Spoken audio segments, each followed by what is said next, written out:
एक दिवसीय राष्ट्रीय संगोष्ठी के इस महत्वपूर्ण आयोजन के लिए मैं राष्ट्रीय प्रौद्योगिकी संस्थान और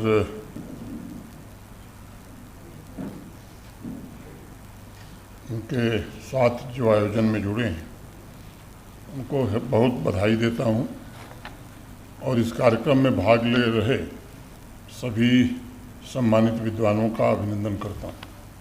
अभी विभिन्न भाषाओं के जिन विद्वानों को सम्मानित किया गया है उनको विशेष रूप से मैं बधाई देता हूं। मित्रों, विश्व का कोई भी देश भारत की भाषाई विविधता का मुकाबला नहीं कर सकता है। आप सब जानते हैं 22 आधिकारिक भाषाएं, 450 से अधिक भाषाएं और सैकड़ों बोलियां भारत की श्रेष्ठता की प्रतीक हैं। हमारे यहाँ कहा जाता है कि जब आप दूरी तय करते हैं तो पानी और भाषा दोनों एक ऐसा देश है हिंदुस्तान जहाँ बदलने लगता है। राष्ट्रीय प्रौद्योगिकी संस्थान श्रीनगर में भी अनेक भाषा बोलने वाले छात्र होंगे।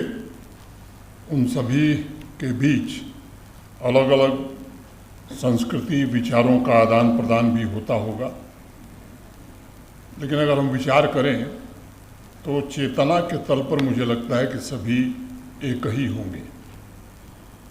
तमाम विविधताओं में भी भावना के तल पर भी वो एक जैसे ही होंगे। ऋग्वेद में हमारे पूर्वजों ने प्रार्थना की, समानि व आकुति समाना हृदयानि वह समानमस्तु वो मनो यथा वह सुसहासित।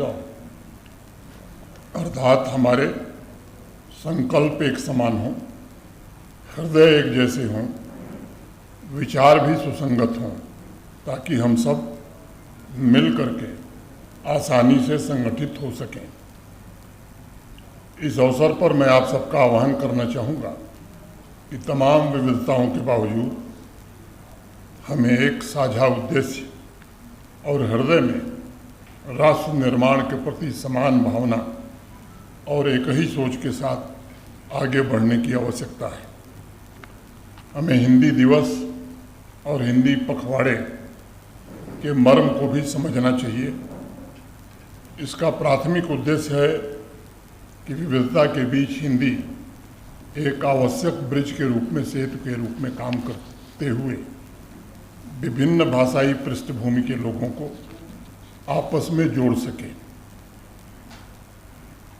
कैम्ब्रिज यूनिवर्सिटी में 2016 में एक शोधपत्र रिसर्च पेपर प्रकाशित हुआ और जिसका निष्कर्ष था कि भाषाओं की विविधता साझा प्राथमिकताओं और मजबूत सामाजिक नेटवर्क वाले समुदायों का निर्माण करती है। और निजी तौर पर मैं इस निष्कर्ष से पूरी तरह सहमत हूँ और इसे आगे बढ़ाते हुए कहना चाहूँगा कि भाषाई विविधता न सिर्फ बेहतर ह्यूमन रिसोर्स तैयार करता है बल्कि आर्थिक विकास को भी आगे बढ़ाने का काम करता है।